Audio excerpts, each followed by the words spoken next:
Mock test में 85 marks, 90 marks, 100 marks, 105 marks, बस इतने ही मार्क्स में बहुत सारे कैंडिडेट अटक जा रहे हैं। उनकी मार्क्स जो है वो इंक्रीज हो ही नहीं रही। वो कितना भी मॉक टेस्ट लगा रहे हैं लेकिन उनके मार्क्स नहीं बढ़ रहे हैं।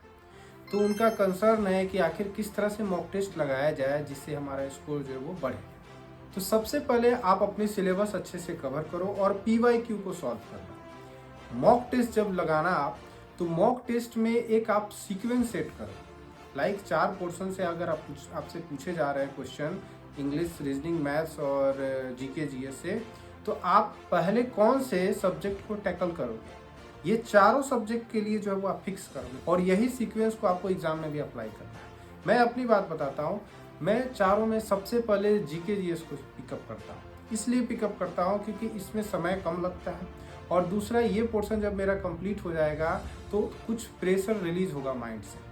तो सबसे पहले GK GS का पोर्शन मैं 6 से 7 मिनट उस पर समय देता हूँ। फिर उसके बाद इंग्लिश के पोर्शन में लगभग मेरे 12 मिनट जो है अराउंड लग जाते थे। फिर उसके बाद रीजनिंग में 15 मिनट लग जाते हैं समय। बाकी जो बचा हुआ टाइम है 25 मिनट या लगभग बचते हैं, तो वो समय मैं मैथ्स में देता था। इस सीक्वेंस को ही मैंने एग्ज़ाम में भी अप्लाई किया।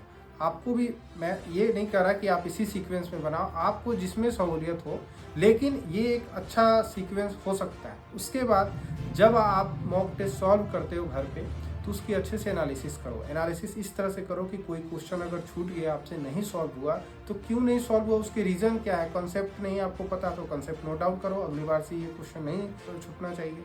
फिर उसके बाद क्वेश्चन को, बहुत सारे क्वेश्चन गलत हो गए, क्यों क्वेश्चन गलत हो गए, क्या कैलकुलेशन मिस्टेक थी, आप प्रेशर जो है वो मैनेज नहीं कर पा रहे हो, टाइम मैनेजमेंट आपसे नहीं हो रहा है, तो जो भी परेशानी है उसको आपको टैकल करना पड़ेगा।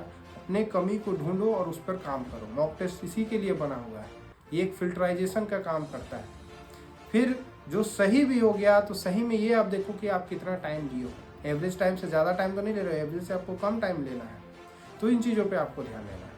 इसके साथ मॉक टेस्ट जो है वो एक बार में आप कंप्लीट करने का माइंडसेट मत रखो। सबसे पहले हर जो चारों सेक्शन है उसके आसान जो क्वेश्चन है उसको सॉल्व करो। उसके बाद सेकेंड राउंड में जो क्वेश्चन आपसे सॉल्व नहीं हो, 2 तरह के क्वेश्चन होते हैं। एक तो पता है कि ये सॉल्व ही नहीं होगा, दूसरा ये है कि पता है ये सॉल्व होगा लेकिन कुछ जो है इसमें टाइम लगेगा, कुछ कैलकुलेशन करना पड़ेगा, थोड़ा टाइम देंगे तो ये सॉल्व हो जाएगा। तो सेकेंड राउंड में वैसे ही क्वेश्चन को आपको पिक करना है।